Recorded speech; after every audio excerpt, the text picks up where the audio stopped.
एक बार फिर से मेरे यूट्यूब चैनल पर स्वागत है। आज की वीडियो में हम लोग क्लास 12th की फर्स्ट बुक का चैप्टर 3 डिस्कशन करने वाले हैं, जिस चैप्टर का नाम है समकालीन विश्व में वर्चस्व। तो हम इस चैप्टर में आज डिस्कशन इसकी करने वाले हैं। अब हम इस चैप्टर में मेन क्या पढ़ने वाले हैं? हम इस चैप्टर में पढ़ने वाले हैं मेन ये अमेरिकी वर्चस्व। क्या पढ़ने वाले हैं हम मेन पढ़ने वाले हैं अमेरिकी वर्चस्व। वर्चस्व से आप लोग क्या समझते हैं? वर्चस्व या मीन ताकत। ठीक है, अमेरिका के ताकत के बारे में अब हम लोग पढ़ने वाले हैं। अब आप लोग यहाँ पे ये जान लीजिए कि सोवियत संघ जैसे ही समाप्त हुआ वैसे ही शीत युद्ध भी समाप्त हो गया और अमेरिका क्या हुआ, अब जो आपका अमेरिका था वो क्या हो गया, अब एकमात्र शक्ति जो है वह बच गया। ठीक है, अब हम इसी चैप्टर में या आगे सभी चैप्टर में हम अमेरिका के वर्चस्व की बात ही करने वाले हैं। ठीक है, तो शुरू करते हैं ये चैप्टर। तो सबसे पहले हम लोग ये पढ़ेंगे जब 1991 में सोवियत संघ के विघटन के साथ ही शीत युद्ध का अंत हो गया। जैसे ही सोवियत संघ खत्म हुआ, मैंने आप लोगों को बता दिया, शीत युद्ध भी खत्म हो गया और अमेरिका ने अपनी ताकत की स्थापना के साथ विश्व राजनीति का स्वरूप अब क्या है, एक ध्रुव। मैंने आपको बताया था सेकंड चैप्टर में हम लोगों ने क्या पढ़ा था, दो ध्रुव्यता पढ़ी थी। ठीक है, अब क्या हो गया, वो एक ध्रुव हो गया। मतलब अब क्या बच गया, वो एक ध्रुव देश जो है अब वो रह गया। कैसे दो ध्रुव? वो तब था जब सोवियत संघ था। अब क्या रह गया, सिर्फ अमेरिका रह गया। तो अब क्या हो गया, जैसे सोवियत संघ खत्म हो गया वैसे ही अमेरिका क्या रह गया, एकमात्र शक्ति, एक ध्रुवीय देश जो है वो अब रह गया। ठीक है, अगस्त 1990 में इराक ने अपने पड़ोसी देश कुवैत पर कब्जा कर लिया। अब इसी के साथ मैं आप लोगों को एक और प्रश्न भी बता देती हूँ। कई बार एग्ज़ाम में ये आ जाता है कि अमेरिकी नई विश्व व्यवस्था की शुरुआत कब हुई। तो ये जो है, अगर ऐसा क्वेश्चन कुछ आता है तो इसका आंसर ये है, ये वाला। ठीक है, मतलब ये वाला इसका आंसर है। ठीक है, अगर आपका क्वेश्चन ऐसा आता है, आप क्वेश्चन लिख सकते हैं अमेरिकी नई विश्व व्यवस्था की शुरुआत कब हुई। ठीक है, तो आप उसमें क्या लिखोगे, देखो। जब अगस्त में 1990 में इराक ने अपने पड़ोसी देश कुवैत पर हमला किया, ठीक है, तो संयुक्त राष्ट्र संघ जो था उसने अमेरिका को जो है बल प्रयोग की शक्ति दे दी कि हाँ आप जाके उसके साथ लड़ सकते हो। ठीक है, उसकी शक्ति जो है उसको दे दी। ठीक है, और संयुक्त राष्ट्र का यह बहुत ज़्यादा अजीब फैसला था। ठीक है, और इसी फैसले को जो अमेरिका के जो राष्ट्रपति थे जॉर्ज बुश, उन्होंने क्या कहा, इसको कहा उन्होंने नई विश्व व्यवस्था का, इसको क्या है, नाम दिया। तो यही क्या थी, यही अमेरिकी नई विश्व व्यवस्था की शुरुआत थी। समझ आया आप लोगों को? अब नेक्स्ट, वर्चस्व या हेजमनी का अर्थ क्या होता है? तो वर्चस्व या हेजमोनी का अर्थ क्या होता है, ये भी कई बार पेपर में आ जाता है। तो एग्जैक्टली वर्चस्व का मतलब क्या होता है, अब हम ये पढ़ेंगे। वर्चस्व का मतलब होता है ताकत। सीधे सीधे अर्थों में आप लोग ताकत समझे। ताकत हो चाहे वो किसी भी फील्ड में हो, किसी भी क्षेत्र में हो, चाहे वो हो आपके सैन्य क्षेत्र में, आर्थिक में, राजनीतिक में, सांस्कृतिक में। अब आप बोले कि चलो सैन्य में तो समझ आया, आर्थिक में भी समझ आया, राजनीतिक में भी समझ आया, पर सांस्कृतिक में कैसे? अब जैसे मान लो हम जैसे इंडिया में रहते हैं अभी के टाइम में या पहले के टाइम में, हम बहुत ज़्यादा अमेरिका का ट्रेंड फॉलो करते हैं। बहुत कुछ चीज़ें हम अमेरिका के उसकी फॉलो करते हैं, जैसे जीन्स, सबसे बेस्ट एग्जांपल, ब्लू जीन्स वगैरह हम लोग पहनते हैं, टॉप वगैरह का स्टाइल, फिर कॉफ़ी वगैरह, तो ये सब तो मतलब बाहर का है।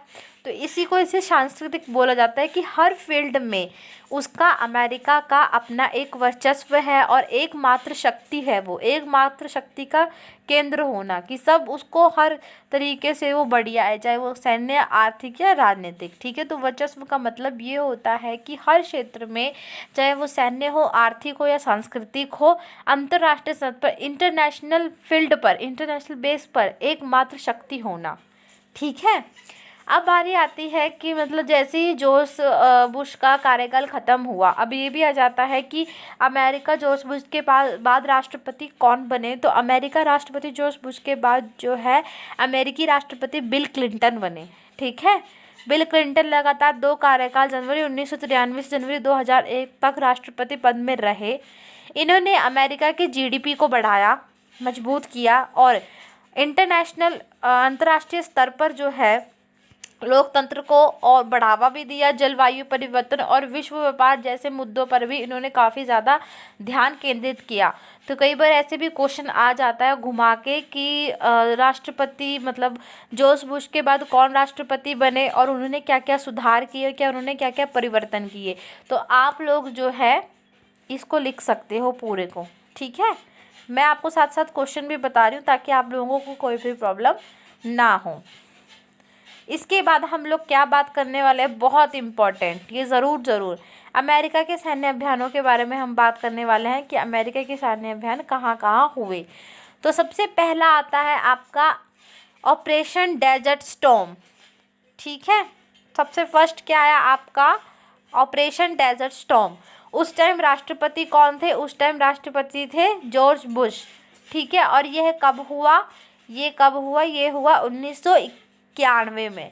और इसमें क्या था, इसका डिस्क्रिप्शन मतलब इसमें क्या था, इसमें 34 देशों की बहुराष्ट्रीय सेना द्वारा इराक के खिलाफ, जिसे अपने पड़ोसी देश पर जो आपका जो नई विश्व व्यवस्था में जो हुआ था, जो मैंने आपको बताया था कि इराक ने कुवैत पर हमला किया था तो अमेरिका ने उसमें बल प्रयोग किया था। इसे कंप्यूटर युद्ध भी कहा गया है या वीडियो गेम वॉर युद्ध भी इसे कहा गया है। क्यों? क्योंकि ये लाइव टेलीविज़न सब लोगों को दिखाया गया था, ये युद्ध जिसे ऑपरेशन डेजर्ट स्टॉर्म जो है कहा जाता है, ठीक है। इसमें 34 देश की बहुराष्ट्रीय सेना द्वारा इराक के खिलाफ अपने पड़ोसी कुवैत पर जब उन्होंने कब्जा किया था, इसे प्रथम खाड़ी युद्ध भी कहा जाता है, कंप्यूटर युद्ध भी और वीडियो गेम वॉर युद्ध इसे इसलिए कहा जाता है क्योंकि इसको जो है टेलीविज़न पर लोगों ने घर में बैठकर देखा था और इसमें स्मार्ट बमों का इस्तेमाल भी किया गया था। तो ऑपरेशन डेजर्ट स्टॉर्म क्या है, ये सीधा सीधा भी आ सकता है और ये भी आ सकता है कि कंप्यूटर युद्ध क्या है, प्रथम खाड़ी युद्ध भी इसे कहा गया है और वीडियो गेम वॉर युद्ध क्या है, ये भी इसे कहा गया है। तो क्वेश्चन 3 आ सकते हैं, आंसर आपका यही रहेगा।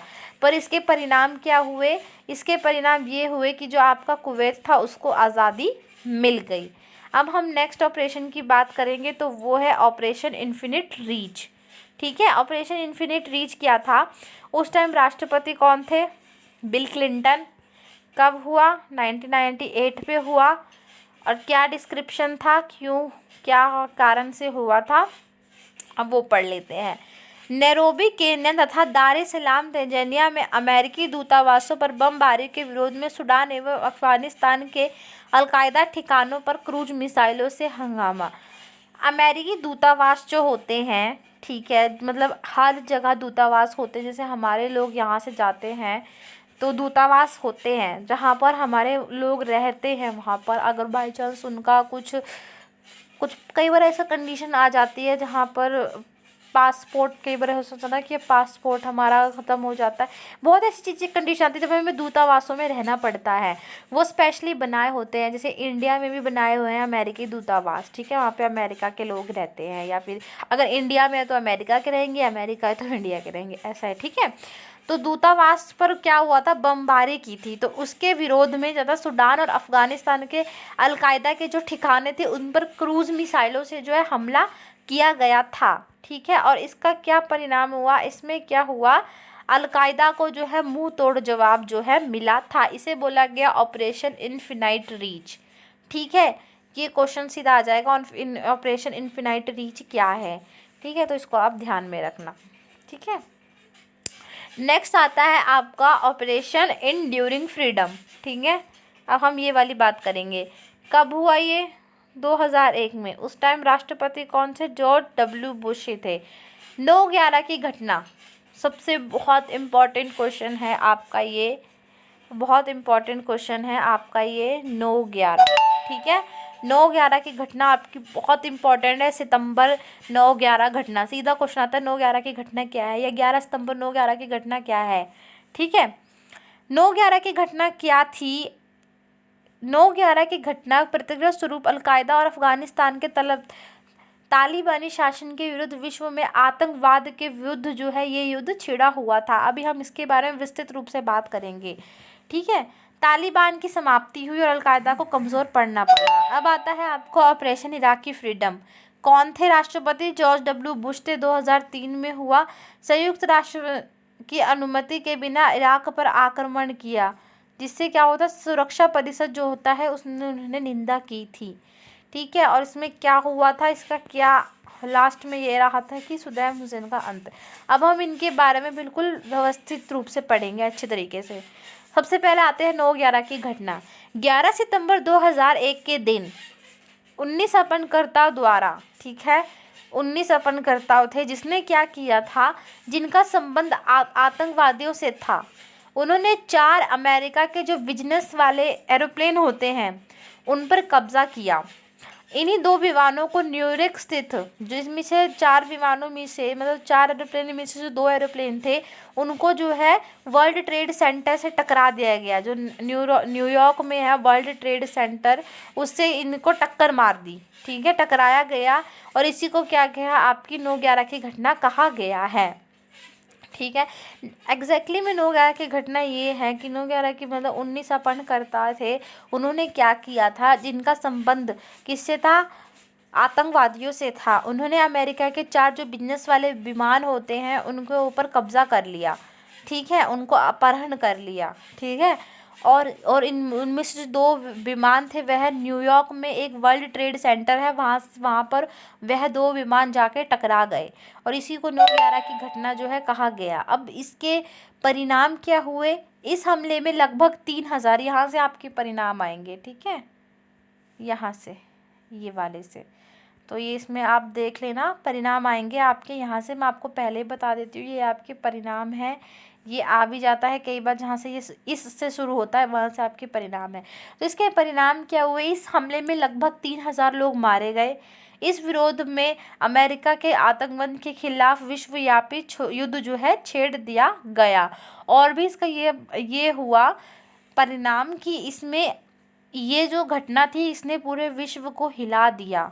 ठीक है, इसने पूरे विश्व को है हिला दिया गया, और ये परिणाम कि तालिबान की समाप्ति और अलकायदा को जो है कमज़ोर पड़ना पड़ा। ये क्या हुए, इसके परिणाम हुए। आप कॉपी पेन लेके लिख सकते हैं, 9/11 की घटना ज़रूर आती है। उसके बाद हम बात करेंगे ऑपरेशन इराक की फ्रीडम के बारे में। ठीक है, हमने ये क्या बात की, ऑपरेशन इंड्यूरिंग फ्रीडम कहते हैं वैसे 9/11 की घटना को। आप 9/11 की घटना सीधा सीधा क्वेश्चन भी देते, कई बार फ्रीडम भी आ जाता है, ऑपरेशन इंड्यूरिंग फ्रीडम। ठीक है, एंड ड्यूरिंग है ये वैसे। अब बारी आती है आपके ऑपरेशन इराक की फ्रीडम को सैन्य और राजनीतिक धर पर असफल माना जाता है। जो आपकी इराक की फ्रीडम है उसको असफल माना जाता है। क्यों? क्योंकि इसमें 3000 अमेरिकी सैनिक मारे गए, बड़ी संख्या में इराकी सैनिक, और 50,000 लोग निर्दोष नागरिक जो है मारे गए। ठीक है, इसको इराक की फ्रीडम को क्या माना जाता है, बिल्कुल ही बेकार जो है माना जाता है। एक्चुअली में क्या हुआ था, इसमें जो संयुक्त राष्ट्र संघ की अमेरिका के बिना ही इराक पर आक्रमण जो है वह कर दिया गया था, और इसमें क्या इसके परिणाम रहे थे, जो सद्दाम हुसैन था उसका क्या हुआ, उसका अंत हुआ। और परिणाम इसके ये है कि ये बिल्कुल असफल रहा। इसमें 3000 सैनिक अमेरिका के मारे गए, इराक के सैनिक 50,000 मारे गए। ठीक है, निर्दोष नागरिक जो है मारे गए। अब बारी आती है आपकी कि अमेरिका की ताकत इतनी ज़्यादा क्यों है। अमेरिका जो है वो सैन्य आर्थिक रूप का, यहाँ पे आर्थिक में बता रहे हैं, मैं आपको आर्थिक बताती हूँ कि आर्थिक तरीके से क्यों अमेरिका इतना ताकतवर है। सबसे पहला, अमेरिका की टेक्नोलॉजी बहुत बड़े स्तर पे है, उनकी सैन्य टेक्नोलॉजी भी काफ़ी ज़्यादा अधिक, उसकी जो क्वालिटी है वो बहुत ज़्यादा अच्छी है। अमेरिका अपने सैनिकों के ऊपर बहुत ज़्यादा खर्च करता है। ठीक है, और किसी भी देश की जो है इसका मुकाबला कर पाना या उसकी बराबरी करवाना बहुत ज़्यादा असंभव है। ठीक है, अब दूसरी बात आती है अमेरिका के जो मतलब जो ढांचागत ताकतें हैं, जैसे कार्यपालिका, न्यायपालिका, ये सब, जिसमें समुद्री व्यापार मार्ग, इंटरनेट भी शामिल है। इसके अलावा MBA की डिग्री और अमेरिका मुद्रा डॉलर का भी इसमें आर्थिक वर्चस्व को बढ़ावा देता है। जब आर्थिक की बात आएगी तो आप लोग इसमें ये लिखोगे सारा, ये और एक ये वाला लिखोगे, ठीक है। कि मतलब MBA की डिग्री, आपको पता है अमेरिकी डॉलर भारत में कितना है उसका वैल्यू, और अमेरिका में कितना वैल्यू है 1 रुपये का, और $1 का अमेरिका में क्या वैल्यू है और 1 रुपये का भारत में क्या वैल्यू है, आप लोग ये अच्छे तरीके से जानते हैं, ठीक है, मुझे बताने की ज़रूरत नहीं है। नेक्स्ट आती है ब्रेटन वुड प्रणाली क्या है, कई बार ये भी आ जाता है तो आप इसको भी देख लें। ब्रेटन वुड प्रणाली की संस्थाएं अंतर्राष्ट्रीय मुद्रा कोष और विश्व बैंक पर भी अमेरिका का वर्चस्व है। जो ब्रेटन वुड की जो संस्थाएं हैं, जो NGO है, कौन कौन सी, IMF, अंतर्राष्ट्रीय मुद्रा कोष और विश्व बैंक, इन दोनों पर भी क्या है, अमेरिका का काफ़ी ज़्यादा वर्चस्व है, ठीक है। पता है क्या बात है, अमेरिका ऐसा है वो सबसे ज़्यादा डोनेट करता है संयुक्त राष्ट्र संघ में, ठीक है, ये बात आप आगे पढ़ोगे, बट मैं आपको पहले ही बता दूँ, सबसे ज़्यादा अमेरिका देता है किसमें, संयुक्त राष्ट्र संघ में, समझे आप। तो ब्रेटन वुड प्रणाली की जितनी भी संस्थाएं हैं, अंतर्राष्ट्रीय मुद्रा कोष और विश्व बैंक, उसमें भी अमेरिका के ताकत का वर्चस्व है, ठीक है। अब आते हैं आपका सांस्कृतिक, वो मैं आपको वैसे बता ही चुकी हूँ, मैं एक बार फिर से एक्सप्लेन कर दूँ। नीली जीन्स, मैकडोनल्ड, ठीक है, आप लोग बहुत पसंद करते हैं सब मैकडोनल्ड, मैं भी करती हूँ, नीली जीन्स भी पहनना सब पसंद करते हैं। अमेरिका के सांस्कृतिक ताकत का उदाहरण है, जिसमें विचारधारा, खान पान, रहन सहन, रीति रिवाज, भाषा, अमेरिका का वर्चस्व कायम हो रहा है। इसके अंतर्गत जो ज़बरदस्ती से नहीं बल्कि रजामंदी से, ये बात सच है। हम लोगों को अमेरिका का बहुत ज़्यादा संस्कृति पसंद है, वहाँ का पिज़्ज़ा, बर्गर, ठीक है, आप लोग सब खाते हैं, मैकडोनल्ड की चीज़ें खाते हो आप लोग सब, नीली जीन्स, ब्लू जीन्स बहुत पहन कर, रफ़ जीन्स, कोई कैसी जीन्स, सब पहनते हैं, राइट। तो इसमें क्या है, ये भी क्या है, एक ताकत का उदाहरण है, ठीक है, जिसमें विचारधारा हो, खान पान हो, रहन सहन हो, रीति रिवाज हो, भाषा का धरातल, भाषा भी हम इंग्लिश बोलते हैं, राइट, पसंद है हमें बोलना। अमेरिका का वर्चस्व जो है कायम हो रही है, ये कोई ज़बरदस्ती नहीं है, ये हम लोगों को पसंद है, ये हमारी इच्छा है। तो इसको भी क्या कहा गया है, इसको भी अमेरिका की ताकत कहा गया है, कि एक तरफ से अमेरिका का वर्चस्व सांस्कृतिक रूप से भी है, ठीक है, ये आप लोग संस्कृति में लिख देना, ठीक है। अब नेक्स्ट बात आती है आपकी, अमेरिकी शक्ति के रास्ते में 3 अवरोध कौन से, 3 बाधाएं कौन सी है। सबसे पहला अमेरिका की संस्थागत बनावट, संस्थागत बनावट मतलब 3 अंग, जिसमें सरकार के 3, कार्यपालिका, न्यायपालिका और विधायिका, ये तीनों जो है ये तीनों जो है अमेरिका के वर्चस्व पर बाधा डाल सकते हैं, ठीक है, और यह स्वतंत्र रूप से कार्य करते हैं। अगर अमेरिका कुछ गलत करता है तो यह उसको भी सज़ा देंगे, ठीक है। दूसरा, अमेरिका समाज की प्रकृति उन्मुक्त है, मतलब अमेरिका के जो लोग हैं वो बिल्कुल खुले विचारों वाले हैं। अगर अमेरिका कुछ गलत करेगा तो वह उस चीज़ का भी विरोध जो है वह करेंगे, ठीक है। अमेरिका के विदेशी सैन्य अभियानों पर अंकुश रखने में बड़ी भूमिका रखते हैं। अगर अमेरिका कुछ गलत करेगा तो वह वहाँ के जो लोग हैं वह हड़ताल करके या आंदोलन करके, कुछ भी आप लोग कह लो, उस चीज़ को रोक सकते हैं, ठीक है।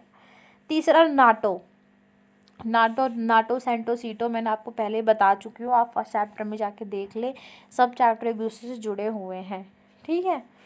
अब नाटो क्या है, इन देश में बाजार मूलक व्यवस्था चलती है। नाटो में जितने भी नाटो में शामिल देश हैं वो सब कुछ वो सारे जितने हैं वो अमेरिका की ताकत पर अंकुश लगाने की हिम्मत, मतलब स्टॉप लगाने का हिम्मत रखते हैं। तो क्या क्या बातें हैं, पहले जो इसकी संस्थागत बनावट है, कार्यपालिका, न्यायपालिका, विधायिका, ये तीनों अमेरिका के ऊपर ताकत अवरुद्ध है, एक अमेरिका के ऊपर बाधा है कि वह उसकी शक्ति पर नियंत्रण कर सकती है, उस दूसरे वहाँ के लोग, और तीसरा नाटो, ठीक है।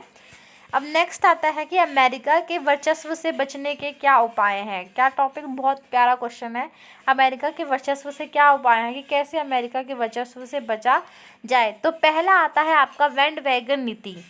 तो इसका मतलब है कि ताकत, मतलब अवसरों का फ़ायदा उठाते जाओ, ठीक है, जो अमेरिका कर रहा है उसकी हाँ में हाँ मिलाते जाओ और उसके साथ ही विकास करते जाओ, ठीक है। इसका अर्थ होता है कि वर्चस्व जनित अवसरों का लाभ उठाते हुए विकास करना, ठीक है, मतलब जो वो कह रहा है ठीक है, हाँ में हाँ मिलाते जाओ और अपना विकास करते जाओ, दूसरा, अपने आप को छिपा लेने की नीति ताकि वर्चस्व वाले देशों की नज़र ना पड़े।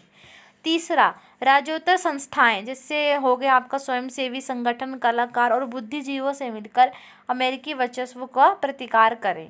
ठीक है, जैसे संस्थाएं होती हैं आपकी, स्वयंसेवी संस्थाएं, कलाकार, बुद्धिजीवी मिल, इन सब से मिलकर जो है राजनीति अमेरिकी वर्चस्व को हम ख़त्म, मतलब उससे बच सकते हैं, ख़त्म नहीं कर सकते, बच सकते हैं।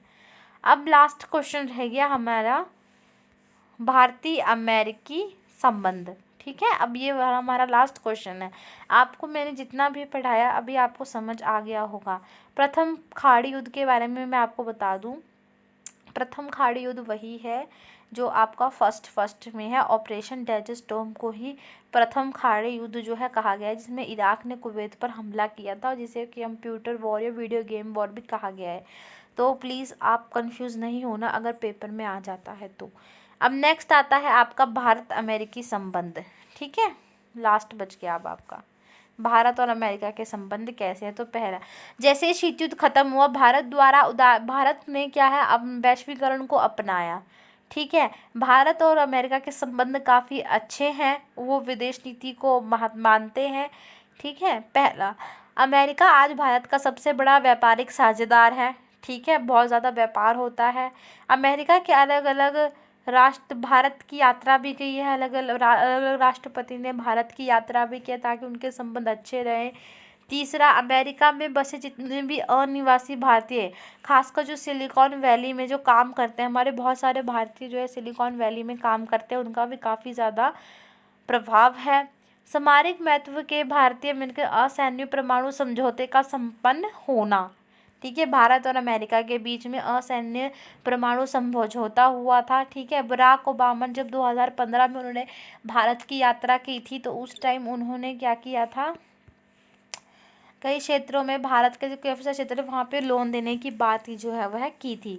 जो अभी के राष्ट्रपति हैं अमेरिकी डोनाल्ड ट्रंप में आउटसोर्सिंग संबंध नीति के, ऐसे अभी तो नहीं है डोनाल्ड ट्रंप, तो आप लोग इस बात को लिख सकते हो। ठीक है, इस पॉइंट को आप लिख सकते हो, उसमें कोई कुछ नहीं है। वैसे तो भी बराक ओबामा भी नहीं है, तो आप लिख सकते हो उस पॉइंट को। ठीक है, ऐसी कोई प्रॉब्लम नहीं है। भारत व्यापारिक हित प्रभावित होने की संभावना है। ठीक है, अब सिलिकॉन वैली हो गया, अब बहुत सारा सॉफ्टवेयर भी जाता है, हम अमेरिका को एक्सपोर्ट करते हैं।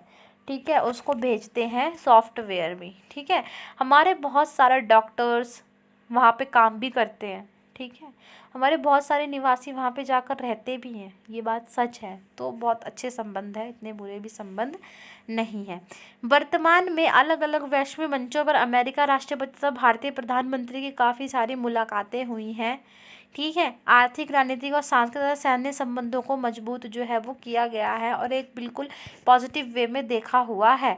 तो आप ये सब यहाँ से लिख सकते हैं, इसमें क्या समझाने की बात है, बट इतना है कि बहुत अच्छे संबंध हैं दोनों, मतलब भारत विदेश नीति को मानता है, भारत भी वैश्वीकरण की तरफ जा रहा है, अमेरिका के जितने भी उनका आना जाना लगा हुआ है। ठीक है, नेक्स्ट, अमेरिका सिलिकॉन वैली में कितने काम करते हैं हमारे भारतीय। ठीक है, उनके बीच में भारत और अमेरिका के बीच में असैन्य परमाणु समझौता हुआ है। बराक ओबामा वाली बात लिख देना, डोनाल्ड ट्रंप वाली लिख देना। और आप लोगों को मेरी तरफ से बेस्ट ऑफ लक आपके पेपर के लिए। So thank you so much guys, please keep watching, thank you so much.